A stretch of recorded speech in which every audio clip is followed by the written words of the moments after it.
Welcome to Solidwiz. Today we are here to talk about watch rendering. I have here one example in Visualize, which is real-time rendering at the moment. And the topic of today is the complete process of how to render a watch, how to prepare it in Solidworks, move it over to Visualize, and even at the end you can do nice shots with some glowing colors, and you will not be in any way afraid of showing some close shots, some close details. We really catch the high quality surfaces that you can show every single detail in your watch and just present it and make it ready for images, for animations, and for everything what you need. So if you think this sounds interesting, then press down below the subscribe button and just see you in a second.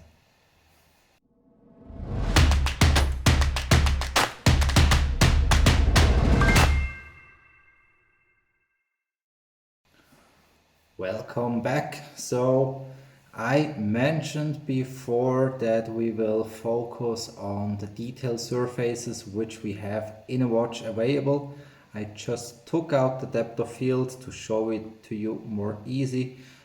We will take a look how we can fully control the surfaces with exactly full control about the lines, how the surface scratches will be done with circular, linear, and so on.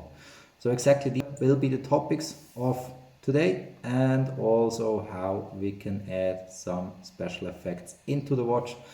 We will take a look. So let's jump over to SolidWorks and close this window because at the moment we don't need it anymore.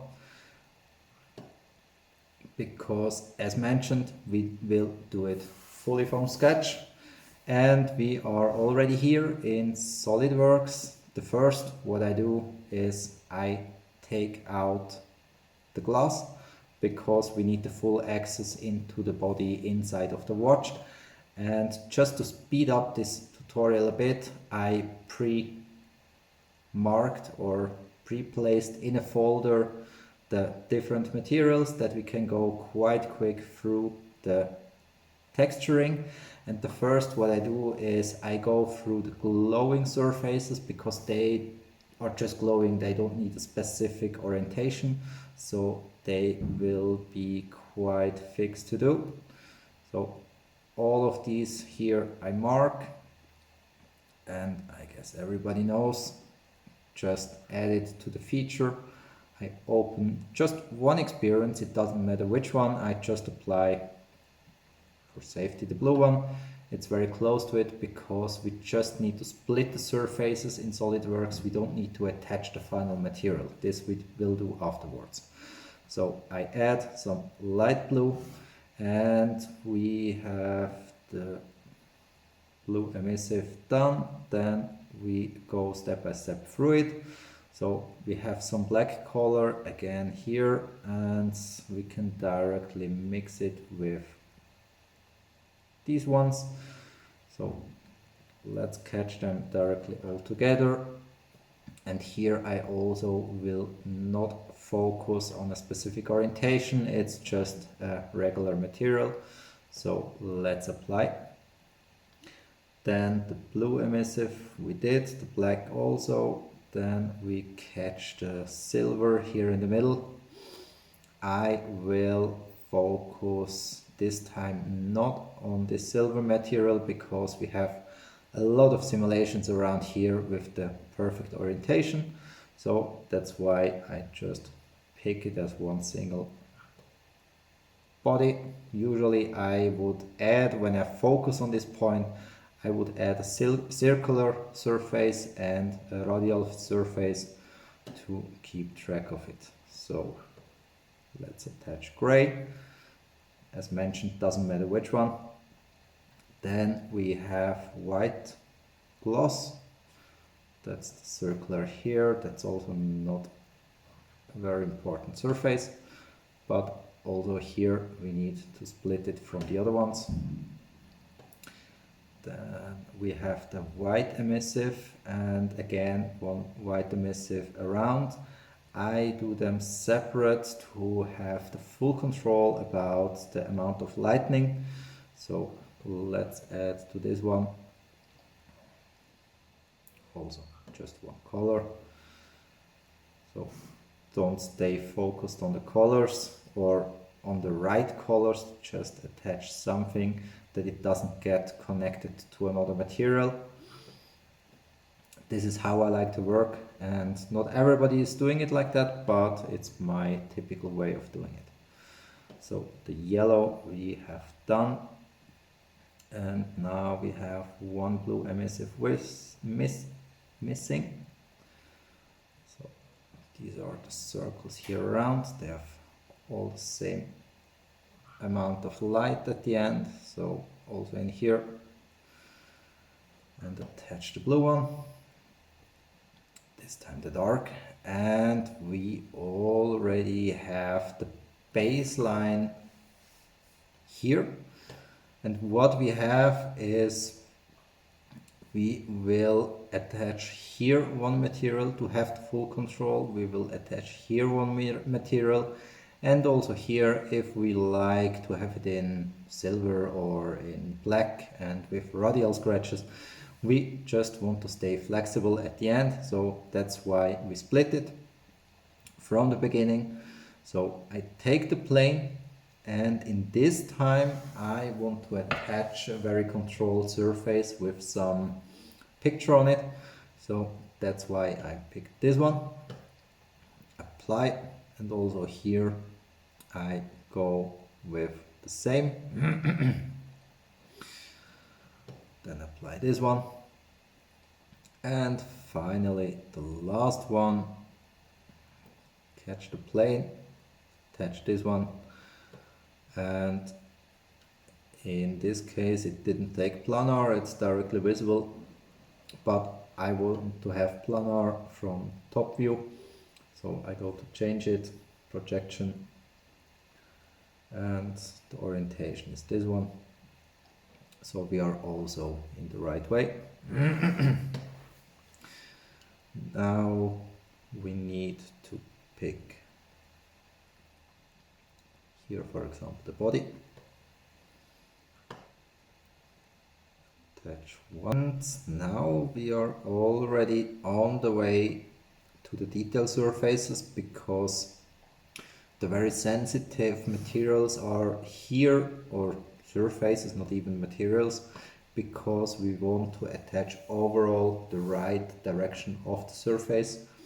So first of all I go from projection view from the side to this one, and to keep it easier I directly add it through one projection from left to right on both of them.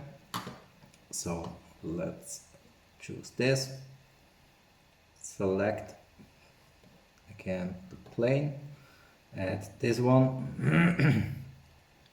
and now for sure we need to have the perfect orientation. We need to take a look, its projection, and the projection is in the right direction, so everything is fine and we can apply it.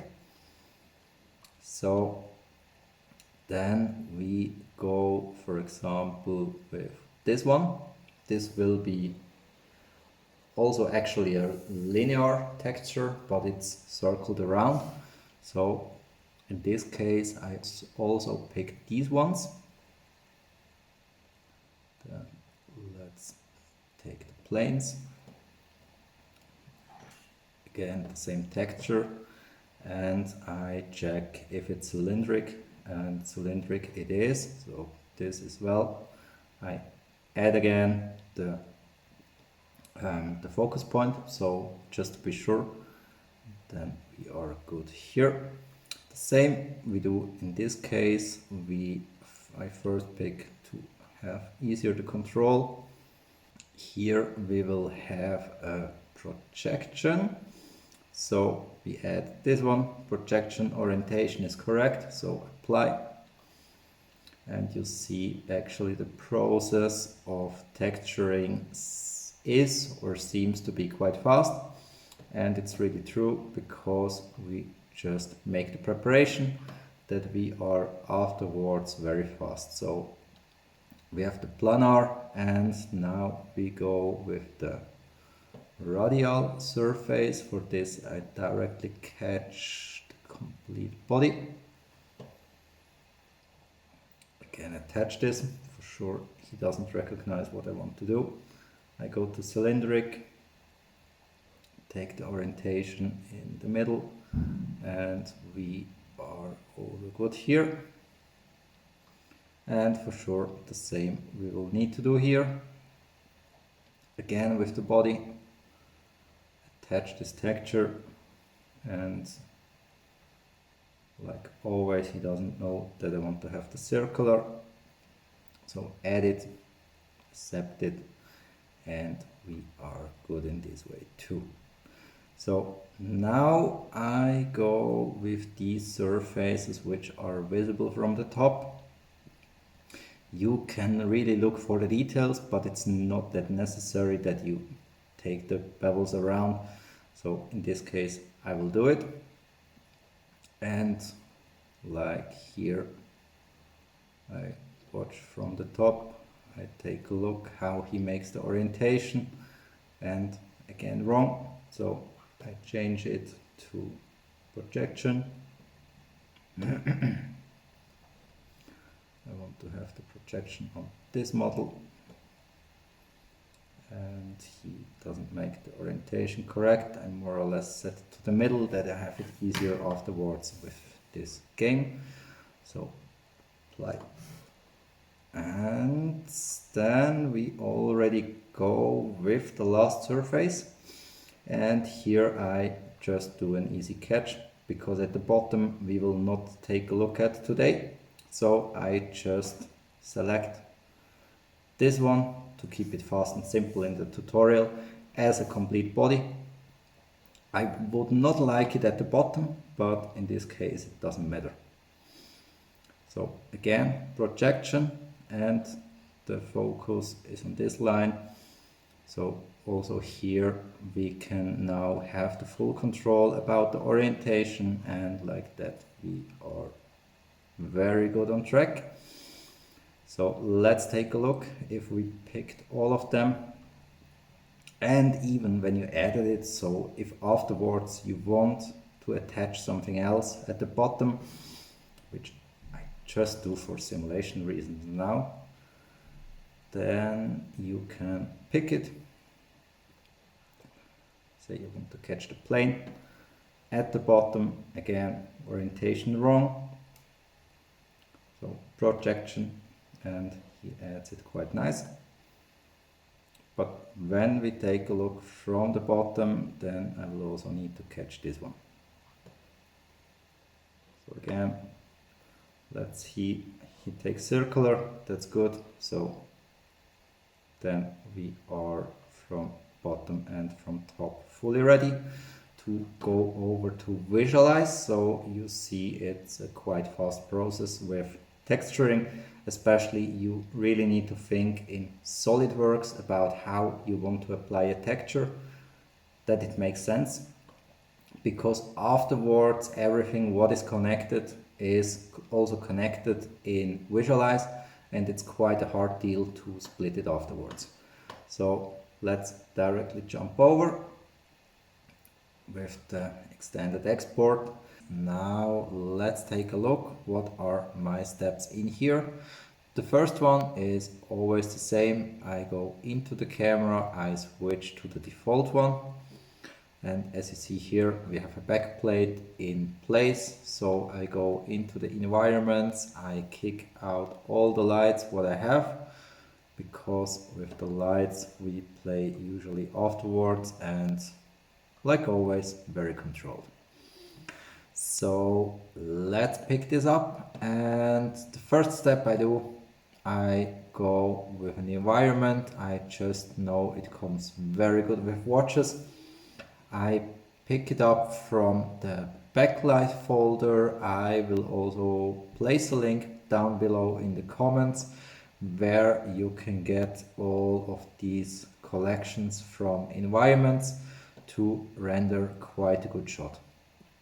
So I take the 41 because in watches I'm quite a fan of that one. So where I go now is into the environments, and I change, instead of the environment color, I select a background which should be quite dark. And I go a bit up with the gamma, but this correction we will do afterwards anyway with more control. So step by step we will add now the colors, and we can just start with this one. I usually go with the templates of Visualize and then manipulate them according to my requirements. So first let's start with the emissives. I take the Xeon and I just attach it to all elements which should in some way glow on the watch. So this one, this one, this one. And the amount of emission and the color blue, which I like in here, I will manipulate afterwards. So let's jump over to the next one. We go on with plastic, and I just use some pebbled plastic on these surfaces and also in the middle here. Then I just pick one of them. Let's take semi-gloss for here, so it's quite a dark watch in the middle, because we will anyway add afterwards some images on the top of it. And then we can slightly go around with the more detailed surfaces. For example, in the folder metal, I want to have on this surface a black one, and I directly go into it and add my preferred bump map, which I usually use for the circular textures. So my metal shade tutorial is very welcome for that if you are interested in it. And I added now a texture. I even don't look too close into the details, but we see that we have multiple repetitions of that one. Maybe it's a preferred effect, and I directly go down to the fast, because then we don't crash the computer. And what I want to do, I go even a bit darker into it, and to control exactly this texture, I go into the orientation. We see it's quite small, so you need to go over to the texture mapping and say fit to the part, because there are exactly the circles for here around, but still we see, hopefully, even when it's dark. No, we don't see it anymore. I will turn it back to a bit more light. We see we have repetitions of the surface, and this is coming from tile, because in this kind of surface it always needs to be one. And as just spotted here, we synchronize it. And for sure, what we always can take a look at is the specular, how it comes when we add this one on top. But then in this case it gets too bright.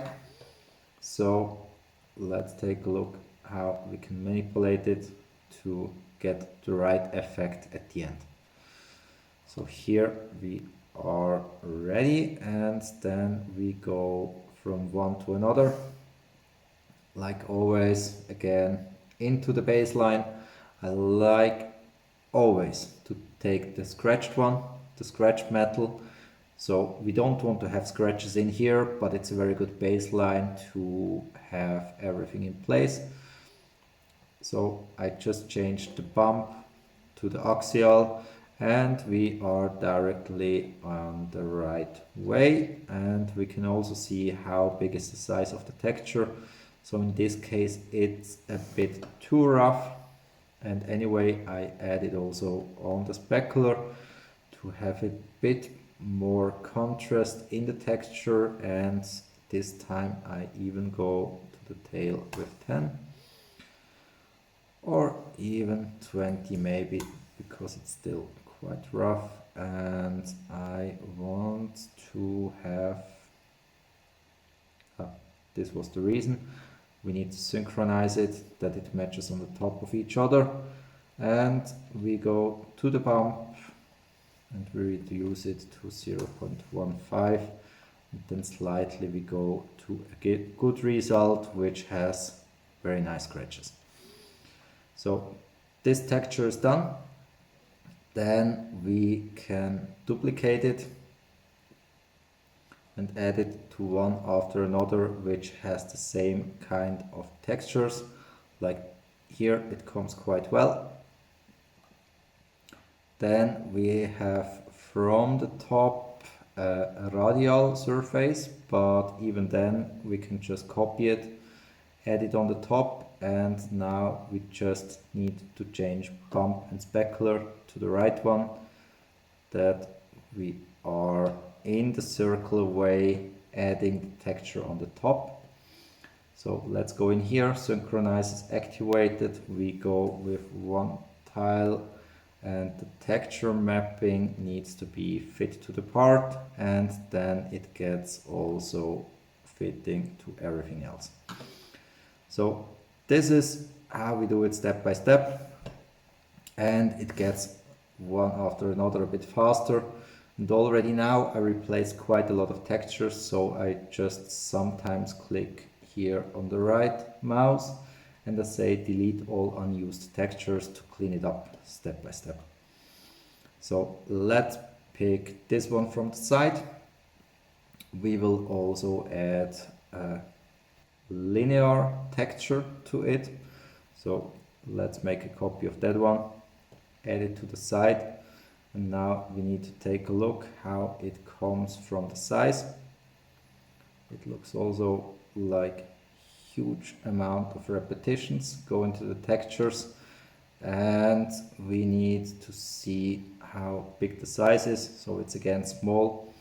In this case I don't say fit to the part, because then it changes the aspect ratio.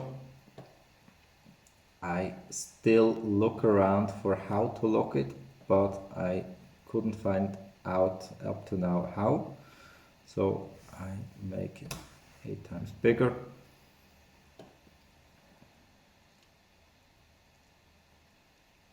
Let's see how it influences everything.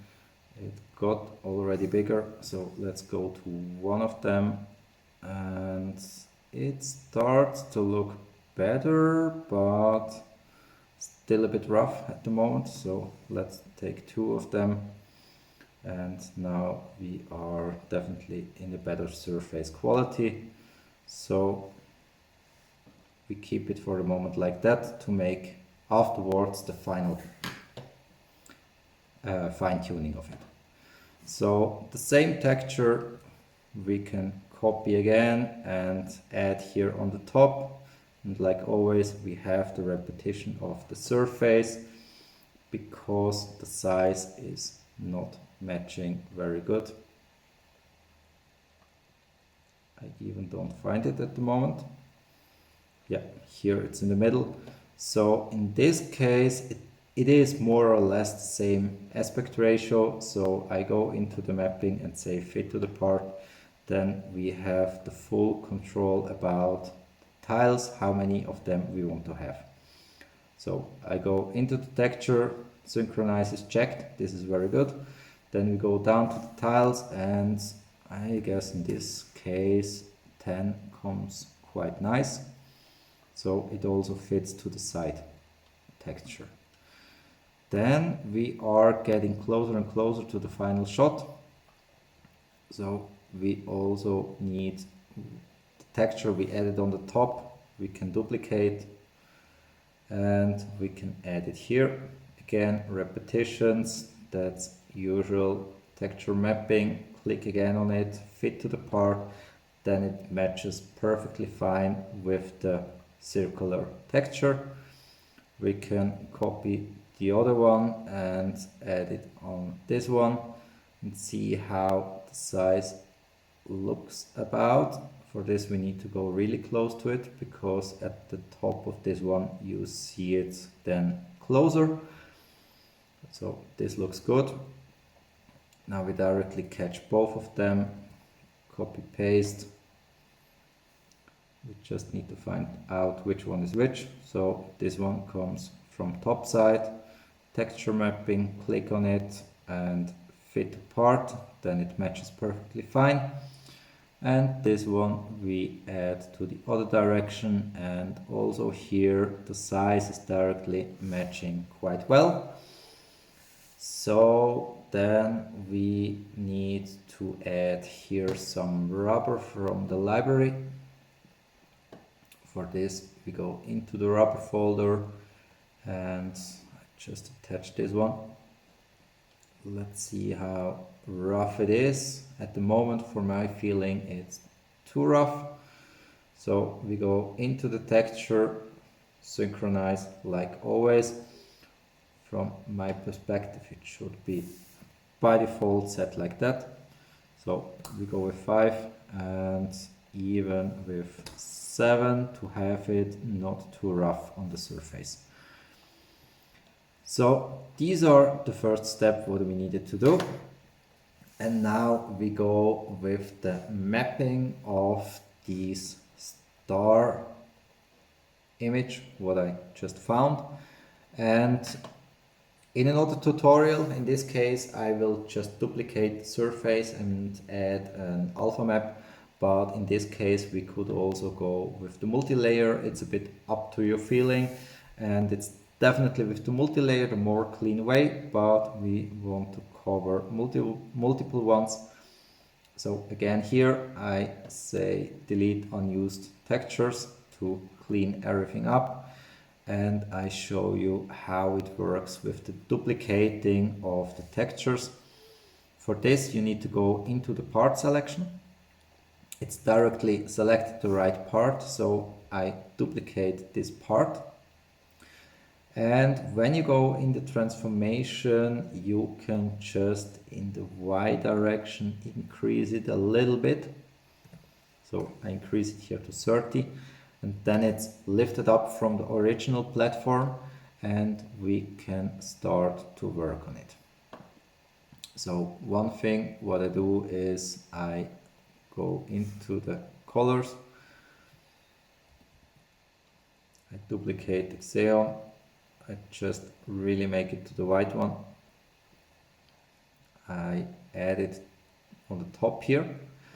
So for sure at the moment we don't have an alpha map.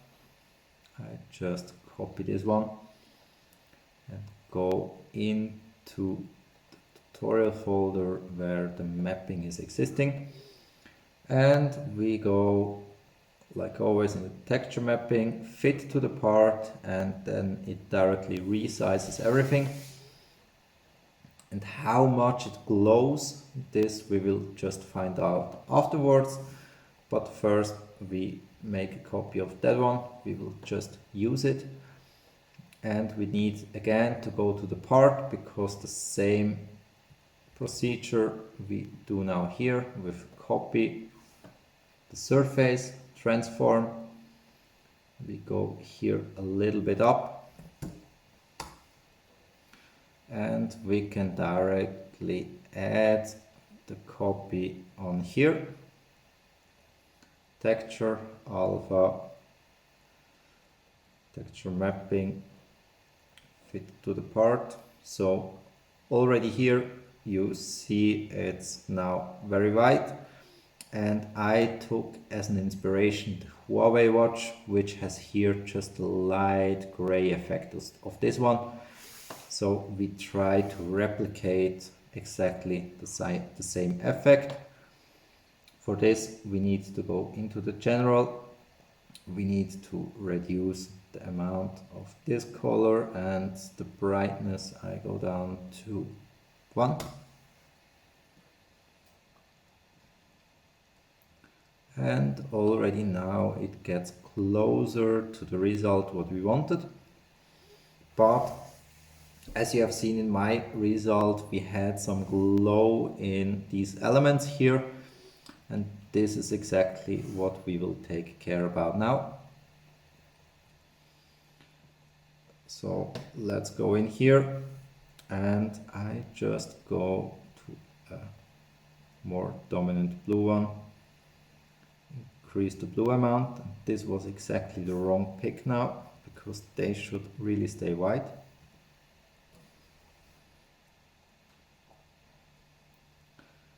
And even with not that much glow, but let's pick the other ones. Then we have them here on the top. So go into a nice blue, and they should be a bit different to the circles around. So this looks great, and I need to increase the glow. Let's take 7 in this case. And then we go to these ones, add also some darker blue to them. Increase the light, let's pick 8, and then we have the strongest one, which we will anyway control afterwards a bit more detailed as soon as we see the activated glow. So let's jump in here, and let's also pick 8. And as you see here, we slightly go to the final result, which I showed you at the beginning, but we need to fine-tune the camera a bit. So I just duplicate it, go into it, and now when working with the glow effect, then we should start to go over to the final quality. This will help with the real shot what we like to get. So I go into the filters, and what is very important now is to enable the post-processing, because we will need to work with different elements. One of them, for example, is when we take a look at the complete watch, we can increase the darken, which I like personally. I like to increase the lighten to bring a bit more difference between dark and bright. So what we can also do is play around with the gamma. It is very good to work with the contrast in the watch, and we can, I just go closer for this effect, we can enable, for example, the bloom effect, which is very strong now for sure. So also here we have quite a good control. We can reduce the radius for it and the intensity, just to get a slightly of a glow effect in here. And also here we can start to optimize the amount of glow. So this should not shine too much. This looks good. Then we have quite a lot of glow reflection in here. So let's take a look at this texture, but now we cannot reach anymore this one. So the pebble roughness, the highlight color, I already use a bit. Also from this one. And we still have this glow effect in here, but for the moment it's okay to go like that. This white here is a bit too bright for me, and I even go here a little bit into the gray, that it doesn't look like being a light. And we start to get ready for the rendering preparation. I just turn up the perspective to make it a bit more dramatic with the shot. And what I also like in the watch rendering with the camera is to add a bit of a vignette. So maybe this was too much. Yes, we go with around about 10. And when we start to look at details, we can really go very close to the watch. We can get high quality out of it. We can enable the depth of field and really pick our focus points, what we like, and we can increase or decrease the amount of depth of field. So like that, you are absolutely free where you want to set your focus point. If you want to go over such a line like we have here, which can also be a very nice shot when you finally pick the focus point, and you can increase, decrease the amount of depth of field, and like that we can make very good results and we can go very close to the watch. We can show really the details of it. And even I forgot to texture the bottom, but as mentioned, we will not focus on the bottom today. So I go for one rendering very close to the watch, and I want to show one final result out of it in the middle with quite a lot of depth of field to show you how such a final result could look like with even a bit more perspective. Going a bit closer.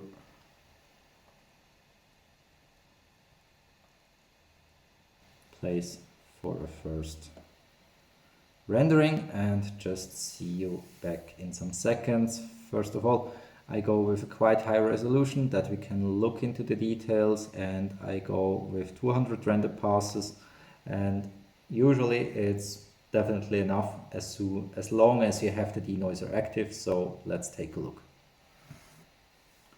And we are back from the rendering. For sure I skipped the render time to save your patience, and we came out with 2 minutes in these settings. And when we take a look at it, at the real outcome, then we see we can go very deep into the details. We can see where the focus line goes through, and there is really a nice glow on the texture. Now, when going here into the detail, I would prefer to have here some bevel, but that's really fine-tuning how you can optimize then your watch step by step. So let's go into a second shot for trying it out.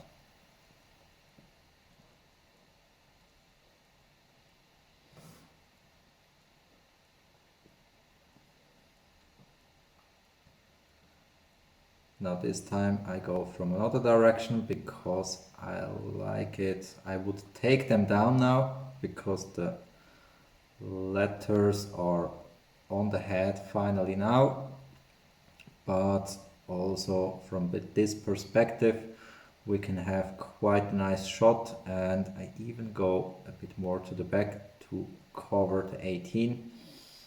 And like that you can really play around with what you want to show, how you want to render something. And also in here I can just show you then one final result. Let's go a bit more in this direction to cover some of the blue with depth of field, that we can look at the details of the surface. I don't want to have that much depth of field to go closer into it, maybe a little bit of more.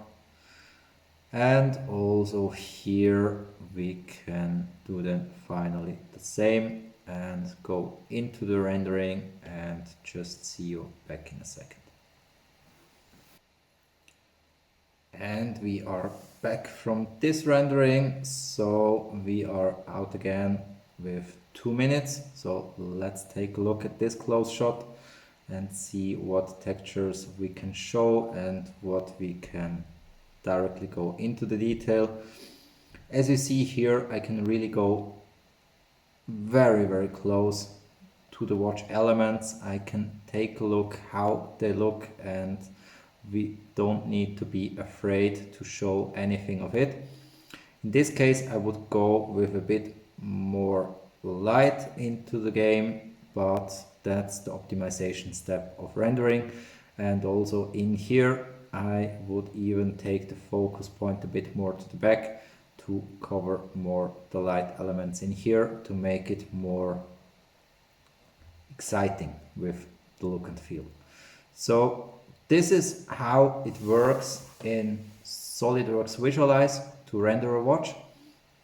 You can really play around. You can increase the light of the environment to bring a bit more light into it.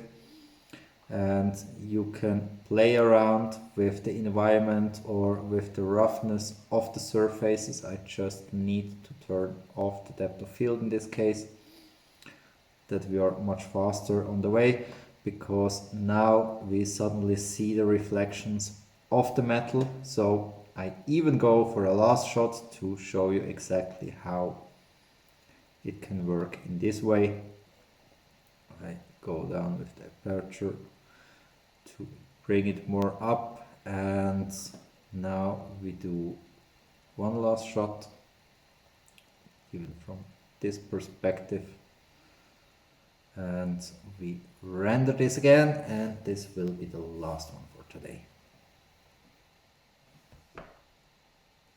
And we are back even in less than 2 minutes this time. So we take a look at the image again, and this time I also pick up the inspiration image which I took for this tutorial, and I place it next to each other. Then we see exactly that we are playing in a different detail grade or realism grade when it comes to metal in our result in Visualize, and that's exactly what we try to achieve. So we are on the way with high quality images. We can get amazing results in here. We can have a great glow effect. And the only thing which I didn't cover is the glass on the top, but this I anyway usually struggle a bit with, to be honest, and I work there a lot with After Effects afterwards. So thanks a lot for listening. It was a long tutorial, it was a big tutorial this time, but we covered the complete process of rendering in Visualize, preparing in Solidworks, and thank you for listening. Have a nice day. Bye.